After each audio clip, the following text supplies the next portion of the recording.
Hey everyone, glad to be back with you again. If this is your first time joining us, my name is Marcus Odell and I work as the digital strategist here at the office. Every week I will be highlighting a new way to improve your SEO and digital marketing. As always, I will focus on tips and strategies that you can implement now. No jargon here. As I alluded to in the previous video, there are lots of things that we can do to help your SEO, but there is one very important rule that you have to make sure you're following before we get into the nuts and bolts of other SEO practices. First and foremost, more than anything, you need to have a high quality website that gives people that visit you exactly what they are looking for. There have been lots of examples of people cramming keywords into their sites and trying to trick Google into ranking them highly. But while that may give you short-term benefits, at the end of the day, you will be caught. This will happen whether you are a small company or a high-profile international conglomerate. In 2011, JCPenney tried their own link building scheme in order to boost the rankings. They were caught and booted off the first page of Google searches. If it can happen to JCPenney, it can happen to you. You should put a priority on high-quality web design to ensure you have a modern and responsive website.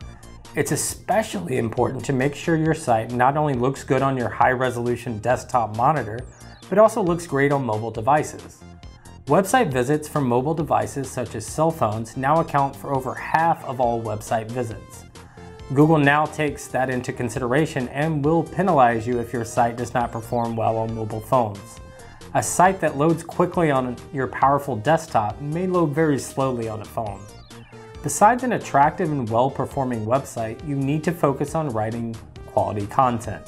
Google can actually tell how long people spend on any given page of your site. If Google sees that when people visit your page, they're spending several minutes there, that indicates to Google that they are getting exactly what they need from your site.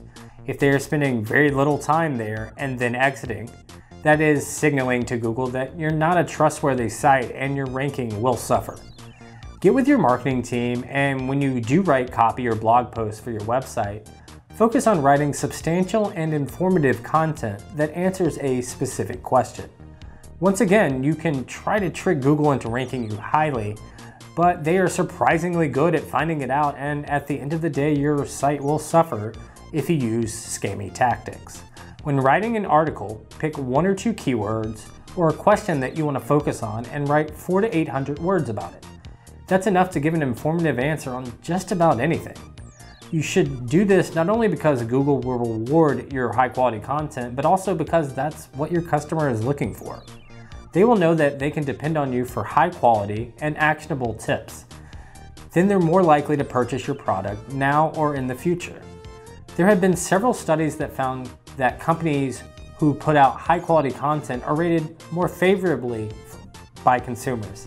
Even if they don't buy right then and there, they are much more likely to buy from you in the future if you write high quality content. To sum up what we learned today, remember that the first and the most important rule of SEO is to have a high quality website.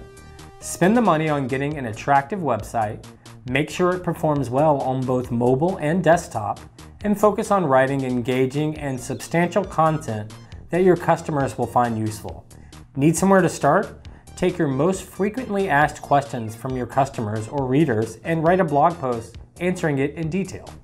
Once again, SEO doesn't have to be hard, but it does require work. Now that you know how important good content is to ranking highly, next week we will look at EAT, which is a Google qualifier known as expertise, authority, and trustworthiness. That's how Google knows your site is legitimate and to show it to more people. Having a good website and writing good content is an amazing way to get started with EAT.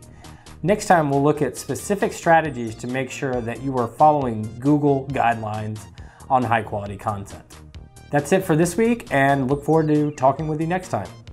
If you have any questions or if there is a project I can help you with, be sure to email me at marcus@walker360.com.